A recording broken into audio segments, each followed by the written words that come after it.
Le royaume du Maroc est confronté à une crise hydrique sans précédent. Depuis plus de 5 années implacables, les pluies se font rares. La terre est assoiffée et la population est inquiète. Les sources d'eau, autrefois fiables, diminuent à un rythme alarmant. Le gouvernement subit une pression immense pour trouver des solutions. La disponibilité en eau par habitant a chuté de façon spectaculaire. En 1960, chaque Marocain disposait d'environ 2500 mètres cubes d'eau par an. Aujourd'hui, ce chiffre est tombé à moins de 600 mètres cubes. Les projections indiquent une nouvelle baisse, sous les 500 mètres cubes d'ici 2030. Cela place résolument le Maroc dans la catégorie des pays en situation de pénurie d'eau. Malgré les garanties constitutionnelles affirmant le droit à l'eau, la réalité sur le terrain est différente. Une part importante de la population, estimée à environ 20%, n'a toujours pas accès à l'eau potable. Le défi ne consiste pas seulement à trouver de nouvelles sources d'eau, il s'agit aussi d'assurer une distribution et un accès équitable pour tous les citoyens.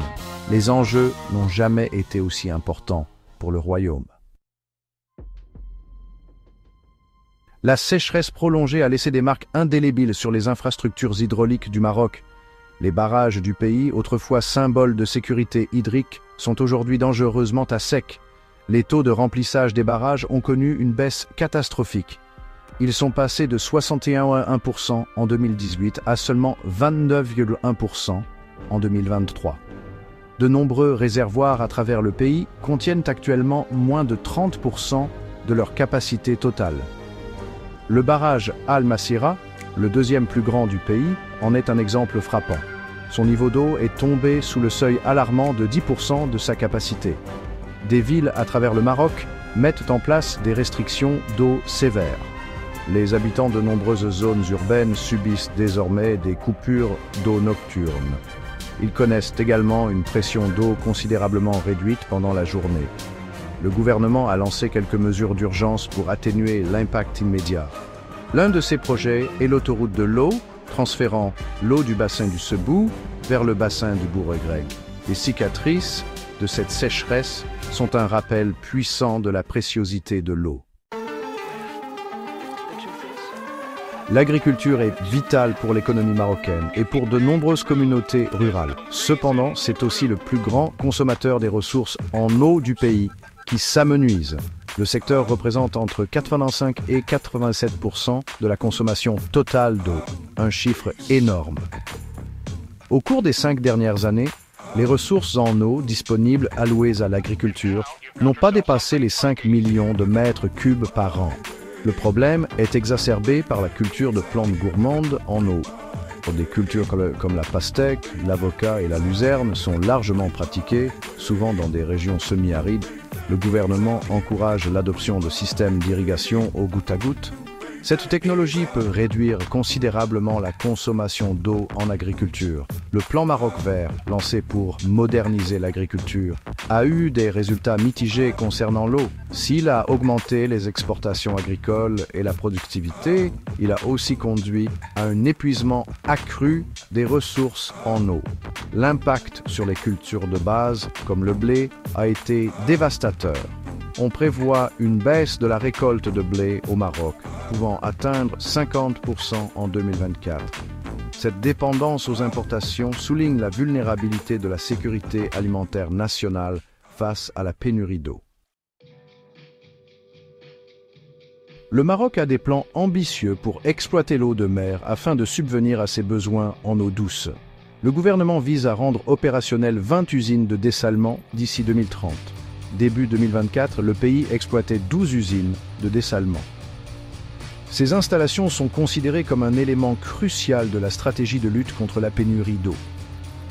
L'usine de dessalement d'Agadir est un exemple notable de réussite. Cette installation est désormais opérationnelle et affiche une capacité de production impressionnante de 400 000 mètres cubes par jour. Cependant, tous les projets n'avancent pas sans heurts. Une très grande usine prévue à Casablanca reste bloquée au stade des études. Plusieurs autres projets clés de dessalement ont subi des retards importants.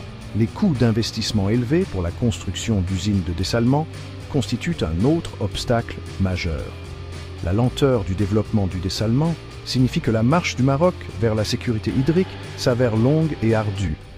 Accélérer ces projets est crucial. De l'autre côté de la frontière, l'Algérie a adopté une approche différente et apparemment plus rapide en matière de dessalement. Le pays a commencé à investir massivement dans cette technologie dès les années 2000. En 2024, l'Algérie compte environ 13 usines de dessalement opérationnelles. Les ambitions de l'Algérie en matière de dessalement ne cessent de croître. Le pays prévoit de construire 15 nouvelles stations de dessalement d'ici 2030.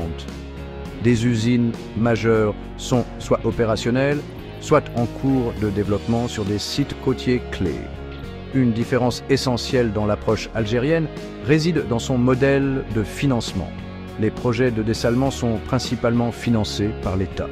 Ce modèle signifie une moindre dépendance vis-à-vis du secteur privé par rapport au Maroc. L'engagement de l'Algérie à mobiliser ses ressources énergétiques pour sécuriser son approvisionnement en eau témoigne d'une approche pragmatique.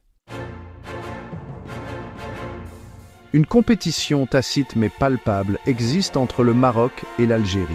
Cette rivalité s'étend au domaine critique des infrastructures hydrauliques et de la souveraineté hydrique.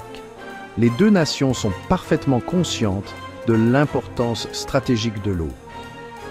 Elles s'efforcent toutes deux de sécuriser leur approvisionnement en eau à long terme dans une région de plus en plus aride. Cela a conduit à une dynamique où chaque pays surveille attentivement les progrès de l'autre.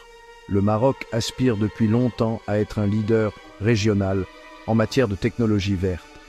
Cependant, les retards persistants dans ces projets hydrauliques ambitieux freinent cette ambition. Cela contraste avec l'approche apparemment plus pragmatique et étatique de l'Algérie. La relation politique complexe entre les deux géants du Maghreb influence davantage cette dynamique. L'absence de coopération formelle sur la gestion des ressources partagées, y compris l'eau, est un défi majeur. Chaque nation trace sa propre voie, naviguant largement en solitaire dans les eaux troubles de la pénurie et de la géopolitique régionale. La situation hydrique au Maroc, et d'ailleurs dans tout le Maghreb, est profondément préoccupante si les tendances actuelles se maintiennent.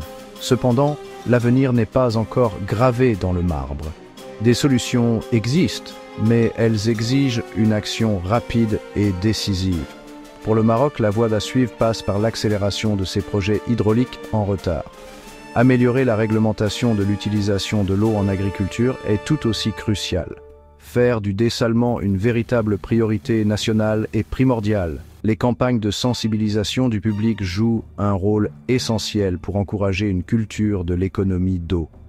Un meilleur contrôle de l'irrigation, en passant des projets pilotes à l'adoption généralisée de systèmes efficaces, est essentiel. De plus, de nouvelles politiques agricoles sont nécessaires. Ces politiques devraient encourager les cultures et les pratiques économes en eau. Une transition énergétique cohérente vers les énergies renouvelables est également essentielle pour rendre le dessalement plus durable. La course contre la montre a commencé.